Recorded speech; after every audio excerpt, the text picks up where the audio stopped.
se dice papeles para todos, el que aquí quiere entre todo el mundo, que aquí todo el mundo cabe, y este tipo de majaderías, lo que se está haciendo es un favor a la patronal, porque claro, se quiere traer mano de obra barata para competir con los trabajadores españoles, lo que supone una presión a la baja de los salarios de los trabajadores españoles. Es decir, es perjudicar a los trabajadores españoles para beneficiar a la patronal. Esto es lo que está haciendo la izquierda. Queriendo, sin querer, consciente y conscientemente, es lo que están haciendo, ¿no? El Fondo Monetario Internacional, por salirnos un poco a las altas esferas, y Bruselas, aconsejan periódicamente bajadas de salarios y más reformas estructurales para salir de la crisis. Y por reformas estructurales entienden invariablemente empleos más precarios. Es decir, cuando el gobierno, cuando Rajoy nos habla de reformas estructurales, eso quiere decir empleos precarios, ¿no? Y si os dais cuenta, Rajoy habla mucho de reformas estructurales porque lo único que hace Rajoy es obedecer a la Troika, al Fondo Monetario Internacional y a Bruselas. Con lo cual, es un gobierno que lo único que hace es obedecer, no tiene ningún tipo de mérito. Es decir, si en vez de ser Rajoy fuera un mono, daría exactamente igual, porque lo único que tiene que hacer es obedecer a la Troika, obedecer sus órdenes, eso es lo único que hace. Podríamos ahorrarnos lo que cuesta tener el gobierno de España y ser gobernados directamente por estas organizaciones supranacionales, y por lo menos así nos ahorrábamos un gobierno que lo único que hace es obedecer a sus amos. Hablando en este sentido de los amos de este gobierno, el economista jefe de Goldman Sachs, un tal Howell Phil, se permitía no hace mucho aconsejarnos a los españoles que restáramos un 30% de los salarios. Y dicho esto, unos meses más tarde, de ese consejito que nos daba, el ministro de Economía de Guindos anunciaba triunfalmente que los costes laborales por unidad de producto habían bajado más de un 30%. Con lo cual, este dato nos está diciendo que, de nuevo, está siguiendo el consejo que le mandaba, es decir, se estaba comportando el ministro de Economía como un esbirro, como un criado de Goldman Sachs, ni más ni menos. Más recientemente, Jesús Sánchez Quiñones, presidente del Banco de Inversión Español Renta 4, aconsejaba en una carta divulgada por la empresa entre sus clientes el método alemán contra el desempleo, los famosos mini-jobs. En lugar de crear más horas de trabajo, de trabajar más horas, se trata de repartir las horas de trabajo existentes y aceptar salarios más bajos. La idea es que con costes laborales más bajos seremos más competitivos en el mercado global y eso creará empleo. Pero esta idea no es debida a una situación producida por la crisis, sino por la globalización. Es decir, en frase de un señor que dirige una empresa española, un señor que es español también, dice que para competir con los chinos tenemos que vivir como los chinos. Esto lo ha dicho Juan Roch, que es el propietario de Mercadona. Dice, bueno, Mercadona es una empresa española, Juan Roch es español, pero este señor lo que propone a los trabajadores españoles es esto, que para poder competir con los chinos tenemos que empezar a acostumbrarnos a vivir como ellos. Y la situación no afecta solo al sector privado, sino que afecta también al sector público. En 2 años se han destruido unos 350.000 empleos públicos, según la EPA. Y los funcionarios han perdido el 48,5% de su poder adquisitivo en las últimas décadas, según CESIF, el sindicato de funcionarios. La globalización y las políticas neoliberales de recortes van a conducir, por lo tanto, lo están haciendo ya, a la tercermundización de España, es decir, a convertir a España en un país tercermundista en salarios, en condiciones de trabajo, en infraestructuras, en prestaciones sociales y en las desigualdades sociales, lo que significaría renunciar a los avances sociales del último siglo y con ello permitir que las luchas de nuestros padres, de nuestros abuelos, hayan sido sencillamente en vano. El economista y catedrático de estructura económica Santiago Niño Becerra dijo ya hace tiempo que esto de la crisis viene ya de mucho antes, concretamente de cuando comienza a desarrollarse el capitalismo en el siglo XIX, y recientemente ha vuelto a decir que el principal problema de España es la deuda, pero no solo la deuda del Estado, sino la deuda privada, es decir, la deuda de las familias, porque todos estamos endeudados. Y se señala que para España crecer por debajo del 1% es no crecer. Y advierte que hay que redefinir el concepto de salir de la crisis, porque si nos pensamos que salir de la crisis es volver a la España del año 2006, nunca saldremos. Añade que vamos hacia un desempleo estructural elevado, un modelo de trabajo más flexible y un cambio de paradigma total. Se trata, por tanto, de que estamos viviendo un cambio de modelo, un cambio de paradigma que va de un capitalismo de rostro humano, que era lo que se conocía en la socialdemocracia, a un modelo de barbarie capitalista, de capitalismo salvaje. Y apunta también que la clase media se está diluyendo porque deja de ser necesaria en la sociedad. Si la clase media deja de ser necesaria, clase media, que fue uno de los grandes logros que se consiguieron durante el régimen anterior, pues se termina por diluir o por empobrecerse, como decía antes, ¿no? Y tenemos así una clase media acosada y empobrecida a costa de una progresiva tributación. Este economista hace también hincapié en que el estado del bienestar, como lo hemos conocido hasta ahora, ya no es posible. Y vaticina que tras esta crisis se va a producir un cambio en el modelo estructural, pero para ir a menos. Por tanto, estamos ante un mercado de trabajo precario y en caída libre de derechos y de condiciones, que ha recurrido sin miramientos y sin escrúpulos a una mano de obra desesperada y desplazada por ser más barata, que es la mano de obra extranjera, la mano de obra inmigrante, con el agravante del problema identitario que supone tener una población numerosa, que es la inmigración extraeuropea, y la amenaza que supone para nuestra identidad. De esta manera, a la crisis económica tenemos que unir la desgracia de tener un régimen que es el enemigo público número uno. Pues se trata de un régimen oligárquico y partitocrático al servicio del gran capital y de la Troika, es decir, Fondo Monetario Internacional, Banco Central Europeo y la Unión Europea. El ejecutivo del PP, tras pasar el ecuador de su legislatura y recortando a diestro y siniestro, proclama ahora a bombo y platillo la falacia de una incipiente recuperación económica que todos los indicadores desmienten de una manera apabullante, con un 26% de tasa de desempleo y una previsión de crecimiento que es irrisoria, así como el logro del final del rescate bancario europeo, costeado por los españoles de manera directa e indirecta, sin que hasta ahora, al contrario de lo que se anunció, se haya vuelto a restablecer el crédito, y cuya finalidad no es otra que salvar los trastos de las entidades financieras enfangadas con las cajas de ahorro españolas. Como reflejo del colapso que sufrimos, prosiguen los desahucios de viviendas ejecutadas por la misma banca reflotada con el dinero de los contribuyentes, así como los cortes de luz para miles de familias de trabajadores españoles, mientras se deja expedito un nuevo sablazo a favor de los oligopolios del sector energético a través de la tarifa eléctrica. A la par, se anuncian nuevas reformas laborales bajo la mendaz coartada del pleno empleo. Recordemos que el promedio de la tasa de desempleo en los 35 años de juancarlismo que llevamos ha sido del 20%.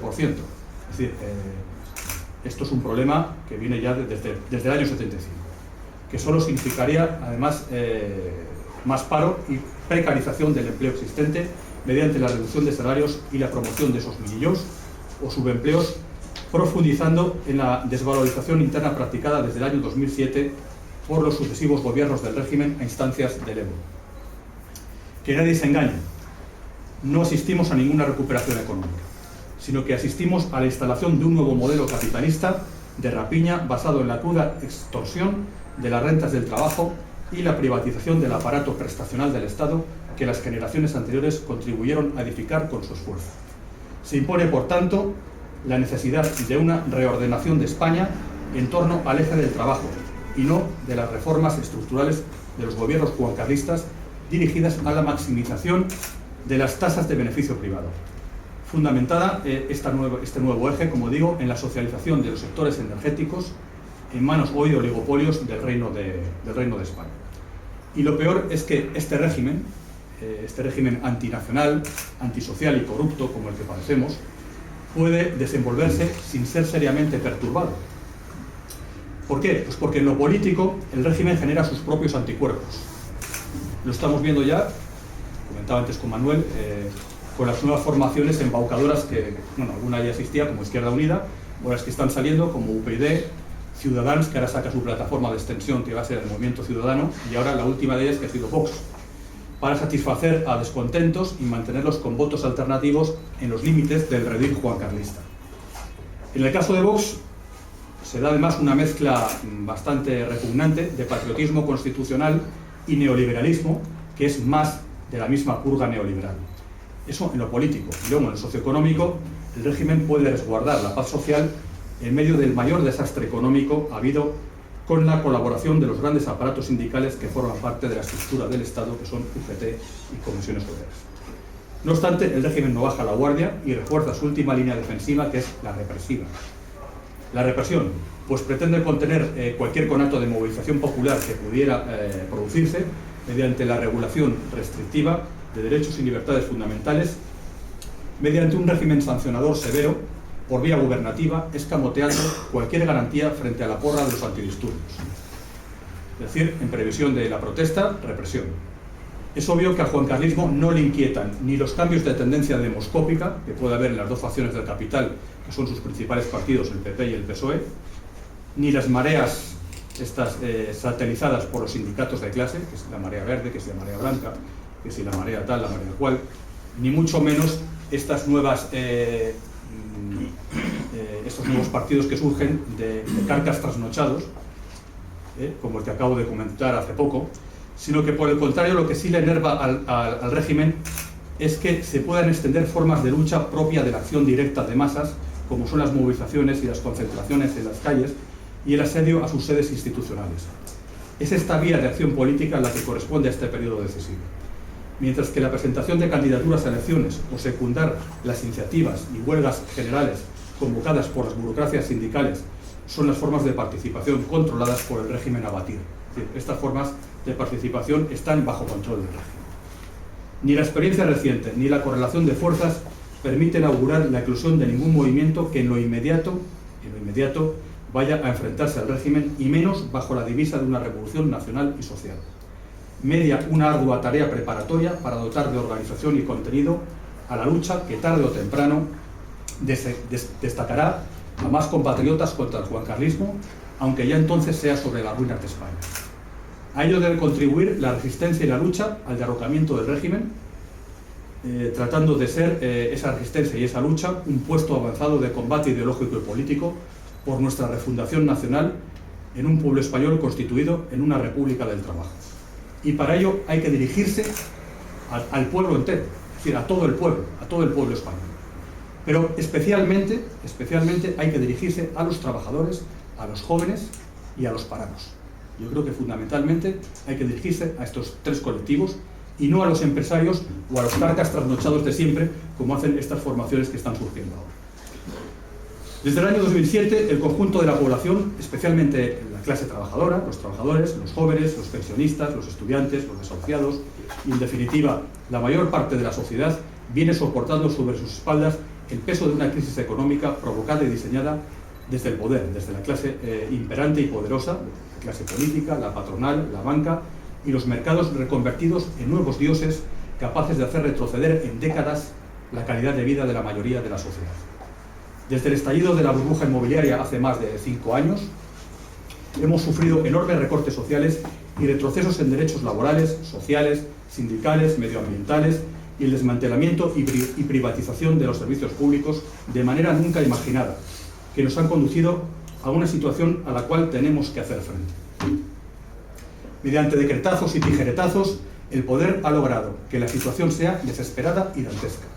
Casi 6 millones de parados, que representan el 26% de la población activa, aumento de la pobreza, aumento de las desigualdades sociales, como decía, de la explotación, la exclusión social, los desahucios, la violencia y la represión policial para reprimir la protesta, medidas de ajuste en gastos sociales para reducir el déficit, reducción de salarios y pérdida de poder adquisitivo, varias reformas laborales para facilitar el despido libre y gratuito, que es hacia lo que se va, reforma de las pensiones para aumentar la edad de jubilación a los 67 años y cobrar una pensión reducida, reforma de la negociación colectiva para anularla y que los convenios colectivos no sirvan para nada.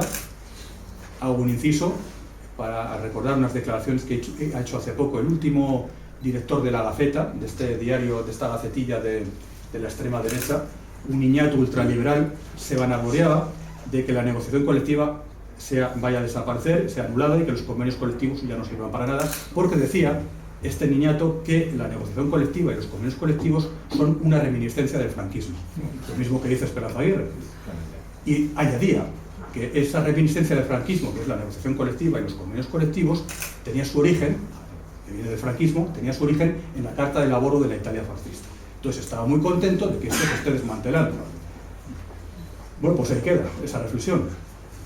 Y luego la reforma de la Constitución para que el pago de la deuda sea lo primero. Aumento de los impuestos para toda la población, pacto social entre la patronal y el sindicalismo institucional para vincular los salarios a los objetivos de las empresas. Es decir, gracias a esos pactos sociales entre la patronal y ese sindicalismo institucional que representa UGT y comisiones obreras, que son instituciones del Estado, igual que el PPSOE es el partido del régimen, UGT, comisiones obreras, es el sindicato del régimen. Pues gracias a su pacto social con la patronal se ha conseguido vincular los salarios a los objetivos de las empresas. Recortes sociales en la educación, la sanidad, los servicios públicos y servicios sociales, y finalmente una última reforma laboral que, siguiendo a las anteriores, esta última acaba definitivamente con los pocos derechos que quedaban a los trabajadores y otorga todo el poder a la empresa. Al mismo tiempo, la banca recibe ayudas de millones de euros para garantizar la estafa y el timo bancario a la que nos ha sometido. Las empresas y los especuladores financieros evaden divisas a los paraísos fiscales, cometen fraude a la hacienda pública o no cotizan a la seguridad social. ¿Por qué digo esto? Bueno, pues aquí cada uno tiene su parte de culpa y hay que dar a cada uno lo que le corresponde. Es decir, muchas veces la derecha más dura le gusta mucho dar caña a los sindicatos, y con razón, muchas veces, sobre todo a los sindicatos mayoritarios, pero se olvidan de decir que hay empresas que están haciendo esto que he comentado: evadir divisas a los paraísos fiscales, defraudar a Hacienda o no cotizar a la seguridad social por sus trabajadores, ¿no? Entonces, a cada uno lo suyo. Debemos ser conscientes de que los trabajadores somos la mayoría de la sociedad y somos quienes hacemos que la sociedad funcione. Somos quienes generamos la riqueza, quienes nos levantamos todos los días para poner en marcha este país, quienes hacemos funcionar los servicios públicos, y por eso los trabajadores somos dueños de unos derechos que nos son inherentes en cualquier momento y situación. No somos una mercancía, no somos una mercancía en manos de la patronal y de las empresas. Y por eso tenemos que defender la dignidad y los derechos de los trabajadores con acciones y movilizaciones en las calles y en los centros de trabajo, porque los derechos que hoy perdamos, por no defenderlos, no los volveremos a conquistar jamás.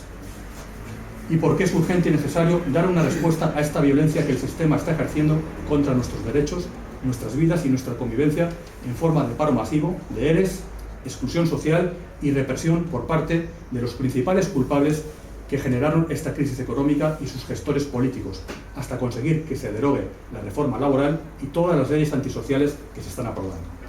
Y eso implica rebelarnos, ocupar y encender las calles, en la medida que nuestra capacidad de movilización sea posible, tomar los espacios públicos para defenderlos de los que nos quieren ver sin nada, porque, como digo, somos la mayoría de la sociedad y a nuestra generación nos ha tocado luchar y defender los derechos que conquistaron nuestros antecesores, lo que implica cambiar las bases de este sistema productivo, económico, social, medioambiental y político hasta lograr una nueva sociedad basada en el reparto del trabajo y de la riqueza, como dice la izquierda, pero a eso habría que añadir que también sea capaz de crear riqueza y trabajo. ¿Por qué digo esto? Al hilo de lo que comentaba con Carlos de la demagogia. La demagogia es algo inherente a la democracia, pero mucho más todavía a los partidos de izquierda. Los partidos de izquierda, si os das cuenta, siempre están con el latiguillo de que hay que repartir el trabajo y hay que repartir la riqueza. Muy bien, pero si se reparte la riqueza que hay y no se crea más riqueza, y si se reparte el trabajo que hay pero no se crea más trabajo, cuando se termine de repartir la riqueza que hay y el trabajo que hay, ¿qué pasa? Pues que ese es el camino directo a la miseria. Llega un momento que si no se crea más trabajo y no se crea más riqueza, si solamente se reparte la que hay, pues es un camino, una vía directa a la miseria. Y eso es común al marxismo y al anarquismo. Por eso son ellos el camino, la vía directa a la miseria. Dice el filósofo y politólogo francés Sami Naer que el único movimiento social que no ha fracasado en los últimos siglos es la nación. Si os dais cuenta, todos los movimientos sociales que han existido en los últimos siglos han fracasado todos excepto la nación. Eso dice este autor que os he comentado. Pues si eso es así, los trabajadores tienen una fuerza motriz para la rebelión y la transformación social española en la nación. Y siendo los trabajadores, como decía, la inmensa mayoría de la sociedad, han de ser también ellos la fuerza motriz que luche por la continuidad de nuestra nación, por los intereses de todo el pueblo y contra sus enemigos, contra los enemigos del pueblo y de la nación. Y por eso, insisto, tenemos que dirigirnos fundamentalmente a los trabajadores y a los parados. Este es nuestro público objetivo, este es nuestro público al que hay que dirigirse, fundamentalmente. Y esto es lo que no está haciendo muchos de estos partidos que están surgiendo ahora, que comentábamos ahora, ¿no? Evidentemente, el Vox y similares no van a hacer esto, ya lo sabemos. Van a seguir con esa política neoliberal, que es exactamente la misma que la del gobierno del Partido Popular. El paro es invariablemente, como bien sabéis, la preocupación número uno de los españoles, según todas las encuestas del CIS. Todos los demás problemas españoles van variando, suben, bajan, pero el paro no cambia, ese siempre es el número uno. El programa de reformas estructurales del Gobierno se ha traducido en más recortes sociales y aumento de los impuestos.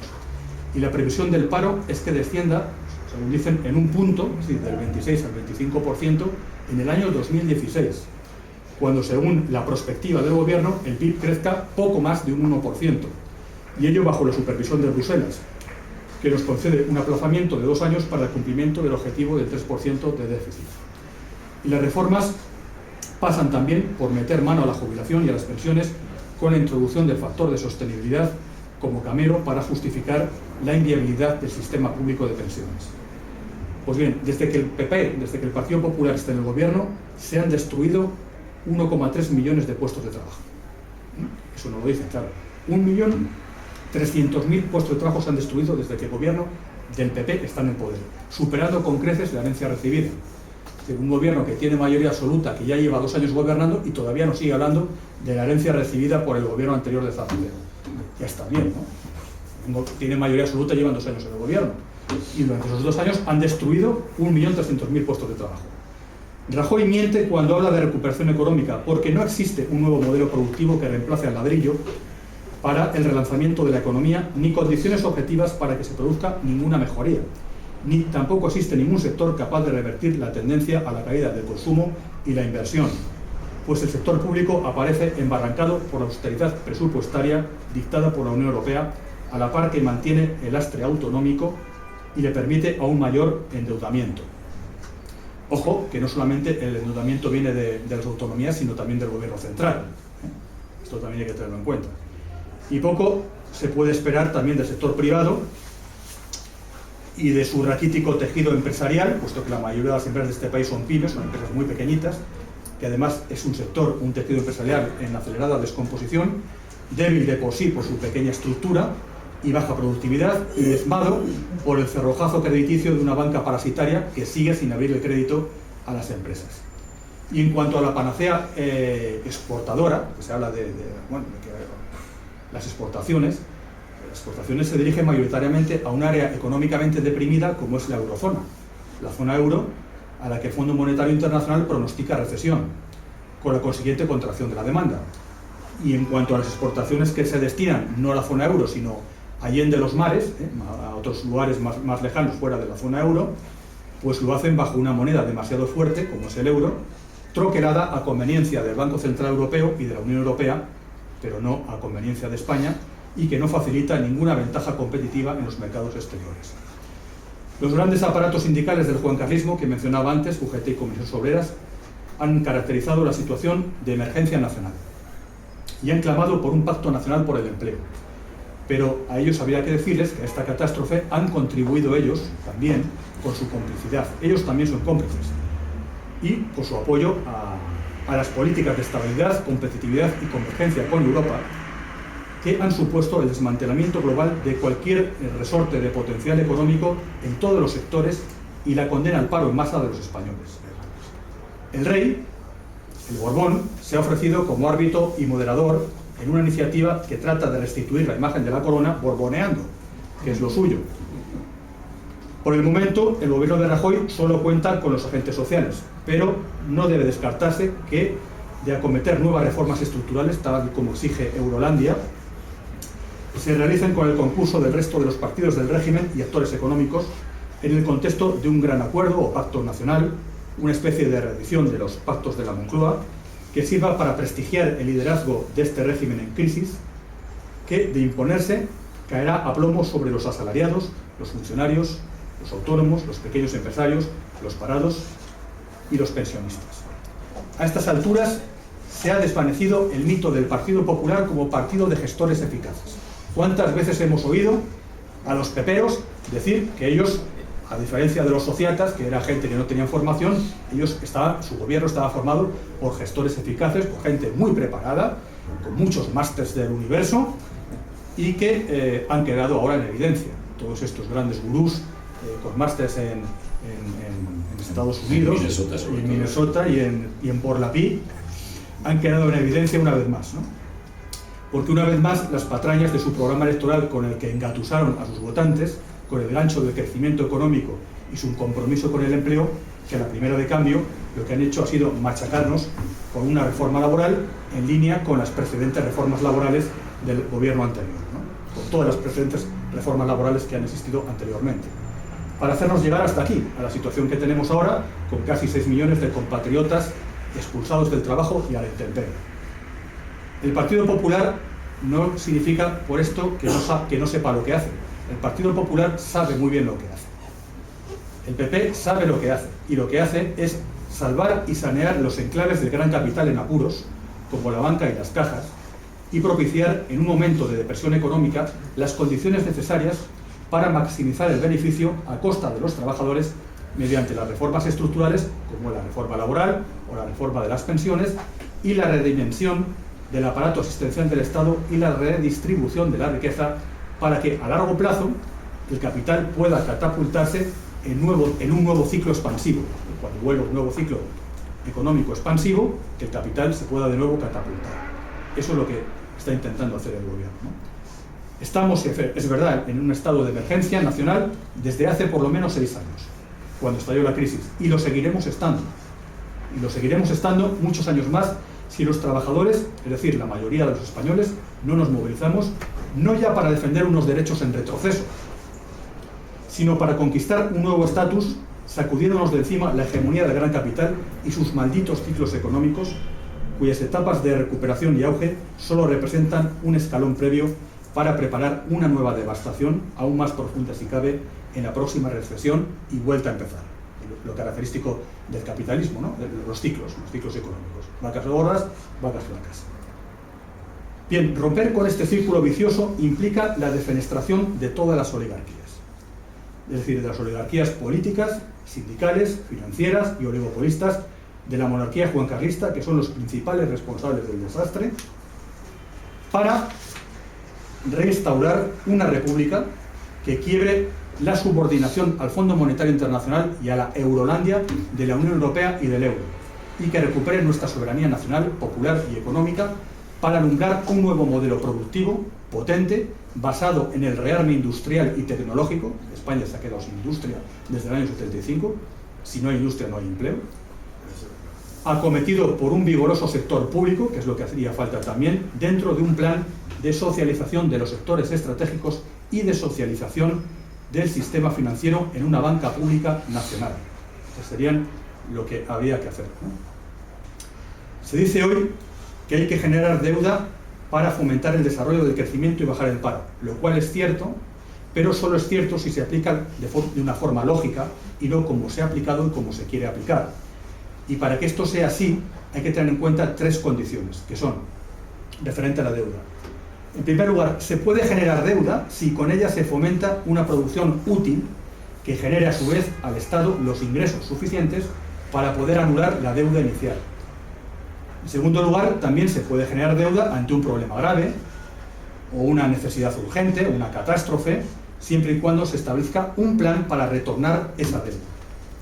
Y por último, los planes no productivos que no tengan plan de retorno se deben pagar con los impuestos y ganancias de las administraciones, pero no con deuda. ¿Qué sucede? Que estas 3 condiciones, ninguna de estas 3 condiciones se ha tenido en cuenta, sino que durante decenios se ha generado una inmensa deuda sin ningún plan de anularla y sin usarla en medios que retornaran ingresos al Estado, o sin un plan para usar esos ingresos en anular la deuda inicial. El ejemplo más claro de lo que digo fue el famoso plan E de Zapatero, de aquel inútil que fue Zapatero. Se le ocurrió esa idea genial de hacer el plan E, al que destinó nada menos que 5.000 millones de euros, que sirvió para aumentar la deuda, y que en 6 meses pretendía crear un empleo, pues eso, de 6 meses. A los 6 meses otra vez vuelta al paro, ¿no? Y eso sí, consiguió aumentar la deuda. Pero desde el punto de vista de la demagogia electoralista le vino muy bien, porque para las elecciones podía decir que había creado empleo.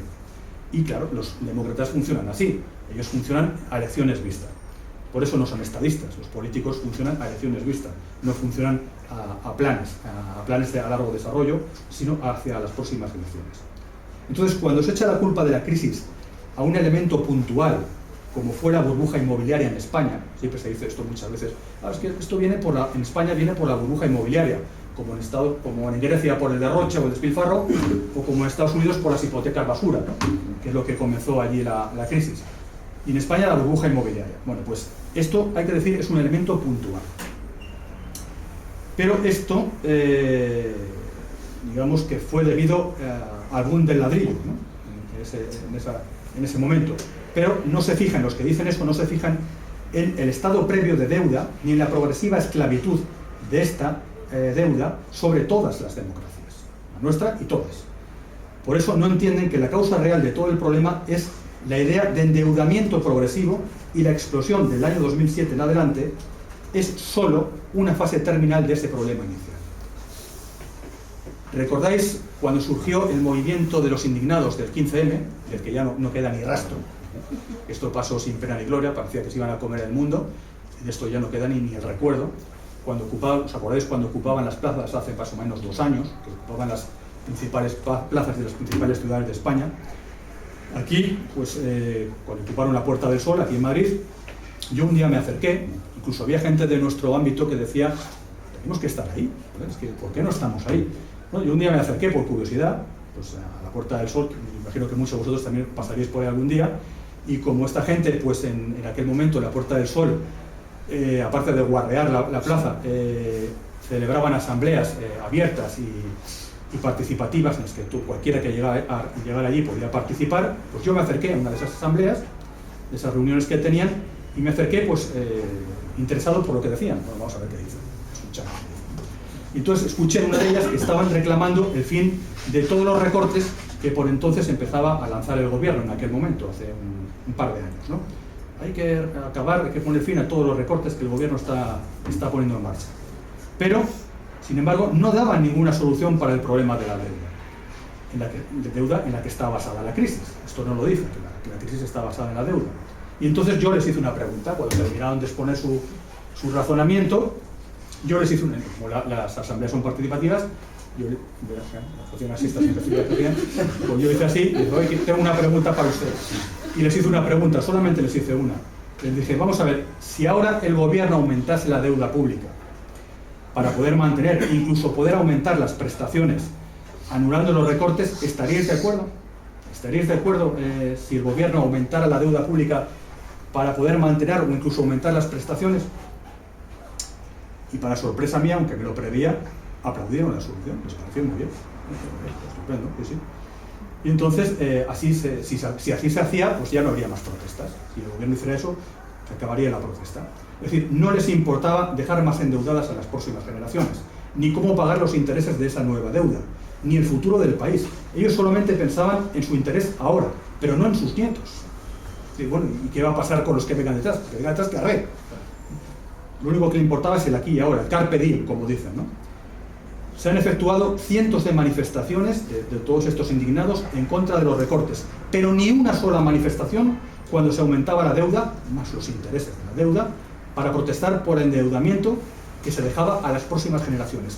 De esto yo no he visto todavía ni una sola manifestación, ni una. Esto es un ejemplo de demagogia. Cuando hablamos de demagogia, como es muy fácil hacer demagogia con estos temas, bueno, pues esto es un ejemplo de demagogia más clarísima, es esta. Yo también estuve con 2 camaradas, 3 éramos, 4 en concreto, de esta gente, y nos estaban hablando de nacionalizaciones, estaban volviendo a lo que ya había. Y cuando le dijimos, pero para nacionalizar hace falta una España fuerte, dice, no, eso no. Entonces, ¿cómo nacionalizas sin naciones? Y se quedaron diciendo, hostia, pues es verdad. O sea, para que veas el concepto que tiene esta gente de lo que es nación. Así lo amparan en una cosa extraña que se llama lo público, que nadie sabe bien lo que es. Como son internacionalistas, no se les puede hablar de nación, ¿no? Sí, sin embargo, la crisis es internacional, por lo tanto, sí que se puede hablar de ella. Ese es un ejemplo de demagogia, o sea, 15M eran simplemente demagogos. Y por eso los demagogos tienen muy poco alcance, ya ves, y no queda ni rastro de ellos, ¿no? Entonces, lo que sucede es que la demagogia, si vais al diccionario, demagogia dice que es una de las acciones que pone el diccionario de la demagogia, dice que es la degeneración de la democracia. Yo creo que no. La demagogia no es una degeneración de la democracia. La demagogia es una cualidad intrínseca de la democracia. Porque la democracia se basa en el voto de las masas que se consigue mintiéndolas, engañándolas, halagándolas, diciéndoles lo que quieren oír, aunque eso que quieren oír no sea posible o sea falso. Pero desde luego no se consigue el voto de las masas diciendo la verdad, porque muchas veces las verdades son incómodas. Al fin y al cabo son la democracia. Por un lado, mientes para robar votos, por lo tanto la democracia que se basa en la mentira y en el robo. La prueba está, lo tenemos ahora, ¿no? Por eso, si se quiere dedicar dinero a fomentar el crecimiento y el trabajo, debería de ser sin intereses y con un plan de anulación de la deuda inicial. Pero a los demagogos, a los indignados estos, no les importa aumentar más la deuda. Un ejemplo claro de esto, este es un ejemplo histórico de España, fue la construcción de pantanos y de centrales eléctricas que se hizo en España en los años 50, por la cual a Franco le llamaban el Paco el Rana. Esto sirvió de cachondeo, ¿no? Le llamaban Paco el Rana porque hacía pantanos y centrales eléctricas en los años 50.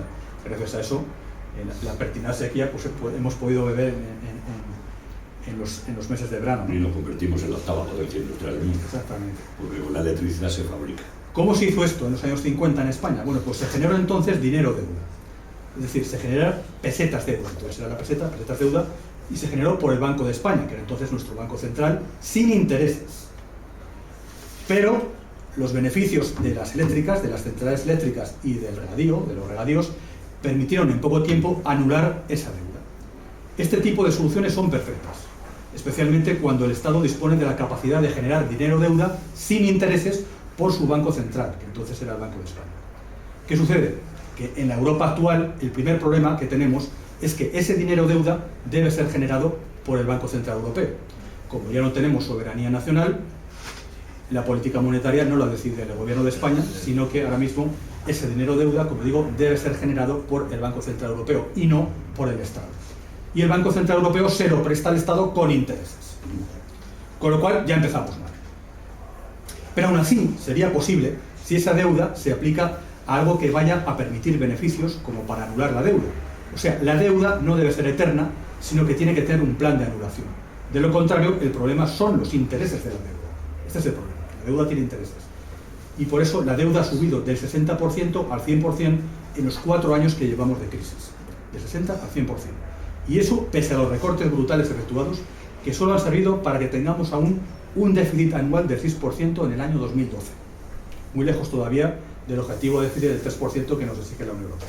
O sea, más necesidad de deuda, y así son los intereses de la deuda los que se comen buena parte de los ahorros efectuados y de los presupuestos. Por eso todos los presupuestos, desde el gobierno hasta los ayuntamientos, se los come la deuda, todos. Eso siempre te dicen, es que no hay presupuesto. ¿Qué? Hay que pagar la deuda. Y usar eso para evitar recortes esenciales en sanidad o en educación y para anular poco a poco esa deuda. Por eso, la medida más apremiante y de la que pocos hablan sería recortar los intereses de la deuda en Europa, aunque esta medida necesaria exige una revolución, un cambio de sistema. Todas las constituciones democráticas proponen muchos derechos y libertades que jamás han cumplido, porque eso requiere justicia, y no hay justicia sin un poder que la imponga, y un plan real de cómo aplicarla. Evidentemente nosotros ya no tenemos poder para nada, de decisión ninguna. Por eso, como decía antes, la demagogia, las utopías y el buenismo son la base de los alternativos del sistema, de los indignados y de este tipo de los del 15M o los de ATAC, este tipo de alternativos, pero que no suponen nada más que pura demagogia. El problema es que sin un cambio de valores en la gente no hay salida. Este es el problema. Pero no es posible cambiar los valores sociales sin antes eliminar el poder económico y político actual, lo cual crea un círculo vicioso. Es decir, no se puede destruir el sistema sin cambiar los valores y no se pueden cambiar los valores sin destruir el poder del sistema. Ese es el laberinto y el círculo vicioso en el que estamos. La finanza usuraria y sus marionetas, que son los políticos democráticos, son los principales culpables y los instigadores de esta situación. La finanza y la usura, que es consustancial a la finanza. Ese es el gran enemigo, la finanza. Y son las élites financieras las que en última instancia son los principales culpables. Pero, como hemos dicho, los principales culpables no son los únicos culpables. Aquí todo el mundo, como he comentado a lo largo de la conferencia, han tenido su parte de culpa. Bien, la última parte de mi conferencia, si me aguantáis un poco más, va a ser sentar unas bases previas para lo que sería una alternativa al sistema. No del sistema, sino al sistema. Bases previas fundamentales para sentar una alternativa al sistema, que esto puede ser de utilidad para la falange, para TNS y para cualquier movimiento de alternativa al sistema. En primer lugar, hay que tener claro que no hay soluciones fáciles, ni baratas, ni posibles, sin sacrificio, sin lucha y sin cambios. No se sale de una esclavitud con demagogia, sino con resistencia y con una lucha que venza al esclavista poder económico financiero. En segundo lugar, todo lo dicho hasta ahora es inútil o es imposible si lo hace solo un país que no sea una potencia importante militar y económica, o en su lugar un conjunto de países que tengan ese mismo poder. Es decir, esto ya es geopolítica. Si mañana, vamos a soñar, que soñar es gratis y nos vamos a permitir el lujo de soñar, si mañana por un casual llegara la falange al poder, ese gobierno duraba una semana. Si el Frente Nacional francés llegara al poder, vamos a soñar también, ese gobierno duraba una semana. Si esto ocurriera en Alemania, que soñar mucho más todavía, lo mismo. Si ocurriera en Francia y en Alemania, lo mismo. Estoy diciendo Francia y Alemania, con países que tienen más poder económico que en Europa. En el mundo que tenemos ahora actualmente, en el mundo de hoy, un solo país sería boicoteado por parte del poder económico y por parte de los lobbies y grupos de presión económica y mediática, fundamentalmente de los lobbies sionistas y del sionismo. Con la diferencia de que esto que se hizo a Franco cuando terminó la Segunda Guerra Mundial, la autarquía pudo salir del paso, pero hoy esto sería imposible. ¿Qué significa eso? Que necesitamos aliados a nivel internacional. Esto, insisto, es geopolítica. Y la única gran potencia militar y económica que hay ahora mismo en Europa, la única esperanza que nos queda a nuestra civilización está en Rusia. Esto ya lo decía hace mucho tiempo León de Rey, o sea que tampoco es una cosa nueva. La hora de Rusia será la hora de Europa. Y eso explica, aunque aquí me desvío un poco a lo que es política internacional, ese viaje que hizo Marine Le Pen a Moscú hace tiempo, explica esto un poco, ¿no? Esta necesidad de tener un primo de Zumosol que ante una hipotética victoria que ocurriera, y ya digo que es mucho soñar, que pudiera evitar un boicot a nivel internacional. Otro punto es que es un grave error creer en un final del sistema inminente. Esto también lo vimos mucho en nuestros ambientes. El final del sistema es inminente debido a esta crisis u otras situaciones similares. Esta es una idea repetitiva y siempre fallida. Nada está escrito y nada es fácil. Nada es seguro. Esto nos lo enseña la historia. Lo único que es seguro es que todo es cambiante, ¿no? Entonces, es probable que se salga de la crisis a costa de los trabajadores y manteniendo una deuda tremenda que volverá a ser, pasado un tiempo, un problema dentro de un tiempo. Otra base previa que hay que tener en cuenta es que un cambio real implica poner en duda el sistema democrático, puesto que la democracia es la pantalla o la marioneta política que usa el poder financiero, de tal manera que la democracia es esclava de la plutocracia, es una pantalla de la plutocracia que es el poder del dinero. Si a la deuda y la decadencia a la que nos ha llevado la democracia la queremos combatir con más democracia, es que hayamos aceptado la base del sistema. Por eso cuando a veces se dice, bueno, los problemas de la democracia se solucionan con más democracia. Esto es como decir que los problemas de un alcohólico se solucionan bebiendo más alcohol. ¿Usted le da la cerveza? Pues a partir de ahora que el médico te diga, pásese al vodka. Eso cuando alguien dice, los problemas de la democracia se solucionan con más democracia. Usted está tomando por imbécil, ¿no? Pues un país endeudado no tiene soberanía y no hay una sola democracia en el mundo que no esté endeudada, ni una sola, no solamente la española, ninguna. Todas las democracias están endeudadas porque todas las democracias son plutocracias metidas al poder del dinero. Naturalmente, esto no lo va a decir ninguno de los partidos del régimen, ni de los antiguos, ni de los que surgen ahora. Y sentadas estas bases previas, ¿qué hacer? ¿Qué podemos hacer? En primer lugar, y voy finalizando, fundamental, exigir la emisión de moneda controlada por el Estado. Esto es importantísimo. Es decir, cuando se dice hay que salir del euro, vamos a ver. Primero, que no es fácil. En segundo lugar, aunque si saliera del euro y volviéramos a la peseta, no digo que no haya que hacerlo, pero aunque saliéramos del euro y se volviera a la peseta, si esa peseta no está controlada por el Estado, estamos en la misma. Es fundamental, lo fundamental, incluso si hay una banca, se nacionaliza la banca, si hay una banca pública, vemos como la banca, ahí existe ya una banca pública que funciona igual que la privada. Lo fundamental es, por lo tanto, que la emisión de moneda, sea el euro, sea la peseta, sea el maravedí, sea la que sea, la emisión de la moneda tiene que estar controlada por el Estado. Si es preciso salirse del euro, aunque yo digo que no es fácil, por lo que mejor sería que el euro dejase de estar bajo dominio del Banco Central Europeo y que fuera controlado por un Estado europeo, por un gobierno central europeo, no mercantilista como la actual Unión Europea, pero eso sería ya a largo plazo, ¿no? Es decir, la idea de una moneda común europea es una gran idea, pero el problema que tiene el euro es que se ha hecho sobre dos graves errores. Uno ha sido el poner la emisión del euro en manos privadas, en manos de un Banco Central Europeo que no es dirigido por los gobiernos, sino por los financieros y los usureros. Por lo tanto, en la práctica es un banco privado.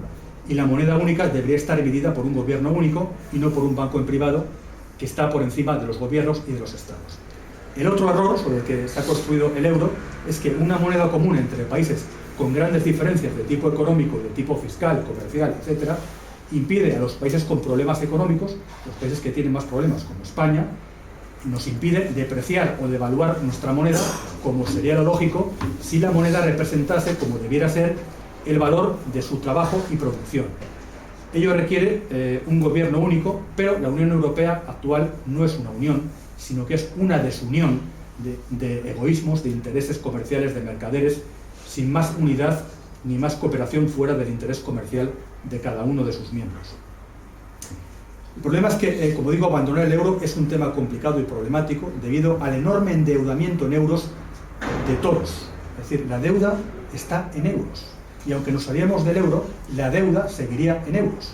Por eso es difícil salir del euro. No es tan fácil como parece, así que la salida del euro debería de estudiarse con calma. Si saliéramos del euro, que sería la situación que podríamos pensar como ideal, es verdad que la situación podría ser mejor a partir de salir del euro, porque sí es verdad que en ese momento podrían asignarse créditos en nuestra propia moneda sin interés, puesto que esa moneda propia la generaría el propio Estado. Lo que sería la solución razonable si no fuera por la dificultad política y económica de enfrentarse a los deseos del poder financiero, pues la finanza ya se ha encargado de hacerlo difícil mediante el enorme endeudamiento de todos en euros, porque como digo, la deuda está en euros, y si nos saliéramos del euro seguiría en euros. Otra cosa que habría que hacer, aparte de esto, es adaptar la moneda y el comercio a la realidad económica de cada zona de países. Eso significa no a la globalización y no al mal llamado comercio, al mal llamado libre comercio mundial, que es una pantalla de multinacionales, de explotación internacional y de especulación de capitales. Por lo tanto, adaptar la moneda y el comercio a la realidad económica de cada país. Otro punto, como he dicho antes, prohibir el endeudamiento sin un plan de retornar la deuda. Emisión de deuda sin intereses por el Estado como emisor de moneda, pero con un plan de retorno de la deuda. Es decir, deuda solo para planes productivos. Los temas sociales no productivos deben pagarse con los impuestos y ganancias del Estado. Pero habría que prohibir, como digo, el endeudamiento sin un plan de retorno de la deuda. Otro punto sería la protección frente a la competencia de los países con salarios y condiciones de trabajo muy inferiores a las nuestras. Estos son medidas proteccionistas. Estoy pensando en China, Corea, etcétera, etcétera. Porque un comercio justo es un comercio equilibrado para ambas partes.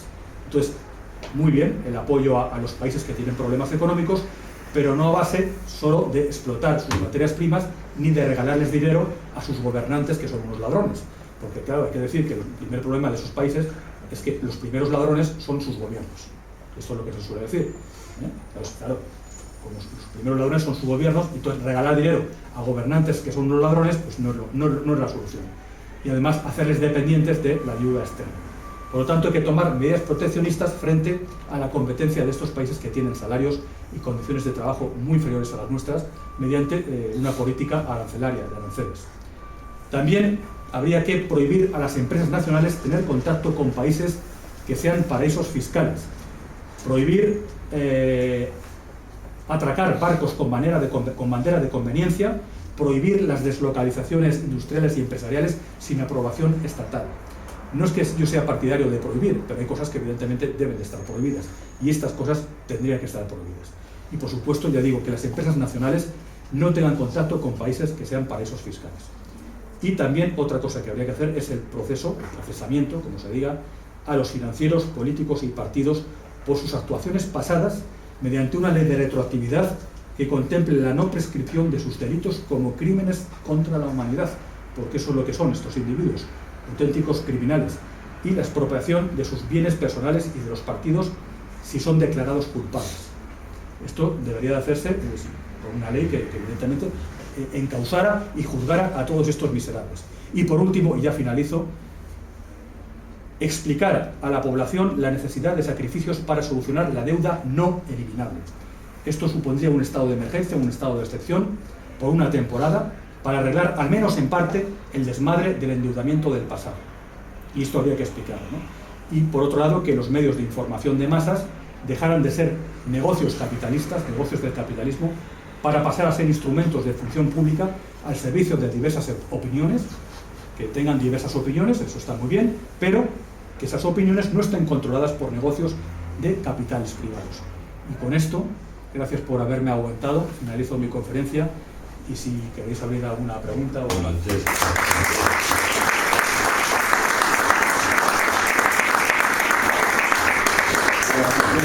Quiero decir que esto se está grabando y dentro de poco se publicará en las páginas tanto de la Falange como del sindicato TNS.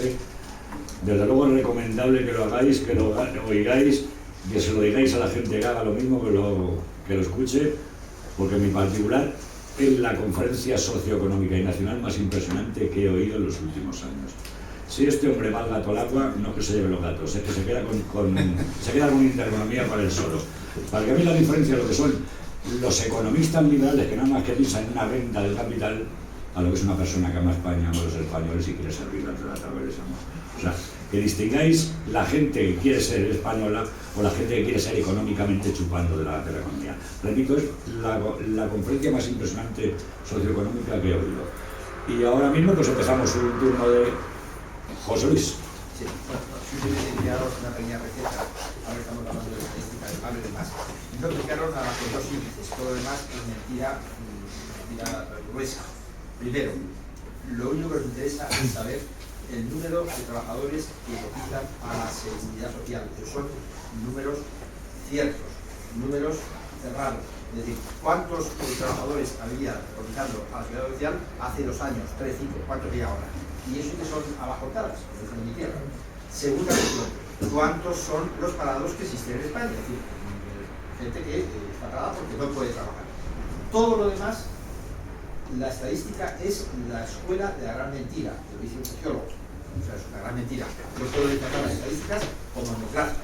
Entonces, las únicas referencias que tenéis que tener en cuenta son, primero, número de trabajadores cotizados en la seguridad social, eso sí que es un índice y un dato relevante y elocuente. Segundo, el número de parados que existen en este momento dado en una situación determinada. Y por último, también atentos que a partir del lunes, el próximo lunes, hay una cuestión que es sintomática y que la izquierda aprovecha y de qué manera. Y es el tema de Coca-Cola.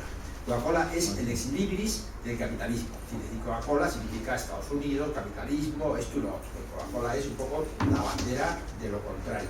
Pues bien, Coca-Cola va a cerrar aquí en Madrid y en algunos otros puntos de la península, va a cerrar una serie de factorías. 5 embotelladoras en concreto. Bueno, y eso. Sobre 12. Eso en total son 1.150 trabajadores. Es decir, entre 6 millones, más o menos, por supuesto, por hacer números redondos, que hay empleados de España, 1.200 más o menos es la propina al camarero. Es decir, nada.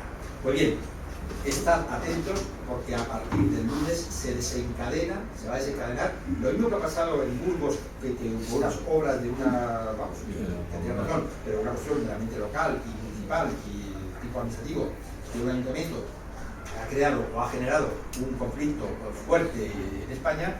El tema de Coca-Cola va a traer, y nunca lo he dicho, muchas gracias. ¿Alguien más? ¿Alguna pregunta? Sí, yo quería comentar de lo que ha dicho de lo de la banca, de que sería beneficioso que hubiera una banca pública para que pueda dar un crédito para las empresas, para que puedan invertir. ¿Tú crees que los bancos privados van a permitir que eso se pueda realizar? Porque yo creo que eso se van a poner frontalmente para no perder ni una migaja del negocio, ¿no? Que van a presionar en los políticos siempre para que eso no se pueda... Bueno, ya lo he dicho antes, que estamos en una globalización y hay que tener ayudas, hay que tener movimientos nacionales todos con las mismas conciencias. Entonces, claro que se van a oponer. Si se han opuesto a la cabida y se la han cargado, aparte de la ayuda del gobierno, que primero se privatizó la banca nacional, unificando la caja postal de ahorros, el crédito industrial, el crédito agrario, entonces qué, y se lo dio en bandeja al señor BBV, pues claro que se van a poner, pero bueno, yo creo que debe responder. Sí, ¿no? Y además es lo que decía antes, que es que existe ya banca pública, pero el problema no acaba con nacionalizar la banca. Si tú tienes una banca pública que funciona igual que la privada, pues más o menos seguimos en las mismas. Y es que es así, la banca pública que existe ahora mismo funciona igual que la privada. Entonces, lo más importante, como decía antes, es que la emisión de moneda, sea la moneda, sea el euro, la peseta, la que sea, esté controlada por el Estado. Esto es lo más importante. Eso es lo fundamental.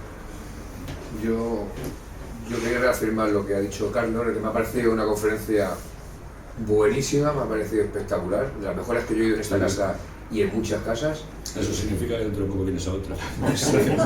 Y quería al hilo de lo que ha explicado Eduardo, que hiciéramos todos una reflexión de cómo los medios de comunicación están en manos de los poderes políticos y económicos y cómo se da la noticia, por ejemplo, todas las mañanas de cuando coloca el Estado español deuda en el extranjero, de cómo casi votan en sus asientos los periodistas de turno por casi un éxito que han colocado 40, 50 o 60 mil millones de euros un día sí y otro también.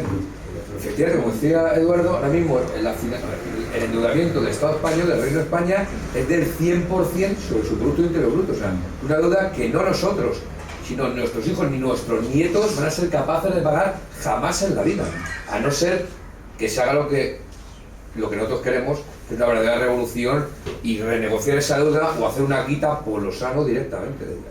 Y el problema es que no solo la deuda del Estado, la deuda pública, sino que hay deuda privada que están endeudados todos, todo este mundo está endeudado. Y ahí tiene parte de culpa también mucho necio que ha habido en España, muchos españoles que en aquel momento pues todo el mundo se endeudaba, pues, que si me meto una hipoteca ahora al coche, ahora un segundo coche, ahora una segunda vivienda, ahora si la casa, que no sé qué, y venga, esto es Hollywood, ¿no? Y venga a endeudarse, por lo cual pues todo eso ha contribuido a que ha pasado lo que ha pasado y que hemos llegado a la situación ahora mismo. Es que se han encargado los medios de difusión. Acuérdate que hace 4 o 5 años el que tenía 25 o 30 años y vivía con sus padres era un poco más que un idiota. Vete de casa, claro. Te vas de casa con una bombilla, ven los tres. Cada casa hace falta una bombilla, hace falta otra casa, hace falta pagar una comunidad, hace falta calefacción, hace falta otra nevera. Aumentas el consumo, claro. Es que el fin del capitalismo es producir y vender. Pero este capitalismo es tan idiota que para producir y vender tiene que subir el sueldo de los trabajadores. Entonces, lógicamente, si no sube el sueldo y los hipotecas, no puedes comprar el producto del capitalismo. O sea, él mismo se ha ahorcado. Si el capitalismo siempre ha sido tirano, es que gilipollas perdido. Sí, pero eso es cuando se dice que si vamos a salir de aquí, yo creo que realmente más es más un cambio de modelo del capitalismo. Si vamos a un capitalismo salvaje. Esto sí es. O 19, digamos. Sí. Hombre, no será igual, pero desde luego no vamos a volver a la situación de antes que había antes del 2006 en España. Hay que olvidarse de eso ya no es. Entonces, esto es un cambio de modelo de, pues eso, vamos a un capitalismo salvaje. O sea, lo que estamos. Es el liberalismo puro, claro. El liberalismo ya sabéis que no quiere que intervenga el Estado en nada. Entonces sería un concierto bilateral, trabajador, empresa multinacional. Claro, en una necesidad, como dicen ahora, hombre, es preferible trabajar por 300 euros que por nada. Joder, coño. Muy bien, si pagas 300 euros, reduce las jornadas al 25%, al 30 al 40%, y ya tienes los 300 euros. Pero es que lo que quiere esta gente, que se ha beneficiado de la necesidad, y cuanto más necesidad, más te vendes. Eso se llama esclavitud consentida. ¿Y quién lo consiente? La votación, esta maldita democracia, que todo el mundo dice que nos hemos dado. Yo os juro que yo no me he dado esta democracia. Ni de los que conozco aquí a mis camaradas no nos hemos dado. Yo quería hacer otra reflexión, también que lo ha dicho Eduardo por encima, y es como mucha gente de nuestro mundillo, este mundo patrio, que a veces se sitúa a la derecha cavernícola y radical del PP, por ejemplo, como esa derecha es precisamente la que intenta acabar a cualquier precio con la política social que la Falange, poca o mucha, hizo durante el régimen anterior. Por eso esas declaraciones que tú comentabas antes, Eduardo, de Esperanza Aguirre, de nuestros amigos de Intereconomía o los de la Gaceta, que si tuvieran un poquito de vergüenza, más vale que se dedicaran a dejar de dar consejos a nadie lo que tienen que hacer y se dedican a pagar a sus trabajadores como una primera medida para decir lo que tienen que hacer los demás, ¿entiendes? Pues están intentando decir cómo se tiene que acabar con el paro, cómo los sindicatos roban, cuando ellos precisamente son incapaces durante meses de pagar a quien está dando su vida laboral por ellos. Claro, pero es que ellos están orgullosos de ser derechas. Bueno, pues ahí lo tienes. Sí, claro. Eso es, ¿qué es ser orgulloso de esta derecha? Pues eso. Lo malo es que en estos programas de debate el parlamentarismo, que ya sabéis que el parlamentarismo no vale para nada, la prueba está en la Corte, se tiene hablando lo mismo de cadena en cadena, dicen no queremos que haya gasto público, sin embargo llevan a televisiones públicas y bien que cobran dinero por estar allí, porque ninguno va gratis. ¿Qué se lleva enfrente? A la izquierda estúpida, o sea, a toda la izquierda, porque toda la izquierda es estúpida. Y entonces enseguida, ¿es usted un fascista y un franquista? Y en vez de decir, sí, ¿y qué pasa, gilipollas? Oye, yo no. Pues mira, ser fascista y ser franquista es mucho mejor que lo que tenemos. Pero mucho mejor del todo. Entonces, lo único que hace falta es tener valor para decir, ¿y qué? ¿Quién más? Eduardo, mira, con respecto a la salida del euro, hay países que intentan cohabitar con dos monedas. ¿Tú qué pensarías sobre esta posible solución? Pues no lo sé, yo no lo veo fácil, yo digo que no lo veo fácil. Entonces, quizás sea la solución más, salir del euro sea una solución, pero no, cómo hacerlo, como he dicho antes, no es tan fácil como parece, ¿no? Y además que si se volviera la moneda, pero si el Banco Central, volvíamos un Banco de España, y no estuviera controlado por el Estado, pues volvemos a lo mismo. Estamos en lo mismo. Si es un banco privado, no solucionamos el problema. Es un país que tiene un objetivo de ser una especie de mercado de Puerto Franco. Esa solución la tuvo durante mucho tiempo Andorra. Andorra jugaba con el franco y con la peseta. Y no había paridad, sino cada uno lo usaba como le daba la gana. Claro, para un pequeñito que vive del comercio, pues al revés te forras, o sea, admites todo tipo de moneda. Pero recuerdo que la guerra de Irak fue precisamente por esto. Porque no por la bomba de Saddam, no. Es que todo el mercado internacional del petróleo se compra en dólares. O sea que para comprar petróleo tienes que comprar antes dólares. ¿Qué hizo? Se convirtió el dólar en una moneda de inversión y subió. Y el Saddam dijo así, ahora lo vendo en lo que me dé la gana. El libras en no sé qué, no sé cuántos. Y le bombardearon. O sea, jugar con doble moneda en una nación por lo menos históricamente grande y con pensamiento de futuro, como creo que tenemos todo, es venderte a dos diablos. Esa es mi opinión. Que gracias a Dios no soy economista. ¿Alguien se anima con la última? Bueno, pues os quiero decir que el próximo viernes a la misma hora vendrá José Sembrún con un tema histórico, pero completamente muy bonito, que es la ayuda extranjera al bando nacional en la guerra de liberación nacional, no guerra civil, que como dijo Unamuno, esto no es una guerra civil, esto es una guerra entre la civilización y la barbarie. A la barbarie se la derrotó entonces, hoy la barbarie nos ha comido. Pues con esto, Eduardo vendrá próximamente. Bueno, el programa de radio, mucha gente está aquí en lo de la radio, que mañana el sindicato nos da la oportunidad y con el sindicato de los falangistas en Radio Intercontinental estamos todos los sábados de 12 a 2 en el programa de Hablamos los sábados. ¿Cómo Intereconomía permite tu programa y el del domingo también? Pues no es mi programa. Vamos a ver. Vamos a ver. Lo que hace ahí un camarada nuestro que tiene una pequeña empresa de servicios y compró un espacio. Y él es dueño de ese espacio. Entonces, en vez de decir viva el Fondo Monetario Internacional, pues decimos viva la Revolución Nacional Sindicalista. Me figuro que cuando toque renovar, te lo digo por experiencia, porque hace años tuvimos un programa apasionante que era La Gran Esperanza, que le compramos nosotros, le pagábamos nosotros, o sea, los falangistas. Íbamos allí, hablamos y nos decían, ¿cómo pueden decir eso? Los micrófonos son nuestros, que lo pagamos, decimos lo que sentimos. Compró Intereconomía Intercontinental y nos dijeron, no está en la línea editorial, señores, lo sentimos, no renovamos. Pero para ver lo que es Intereconomía, es el único medio público que no nos vende ni siquiera espacios para las esquelas de José Antonio el 20 de diciembre, el 20 de noviembre, perdón. En el país lo ponemos, en el mundo eso, en Intereconomía no lo borran porque somos sus enemigos, porque el enemigo del capitalismo en realidad son las ideas nacionales sociales para nosotros sindicales, ¿no? Eso es eso. Bueno, pues muchísimas gracias por todo y nos vemos el próximo viernes, ¿de acuerdo? Pues págame otro, macho.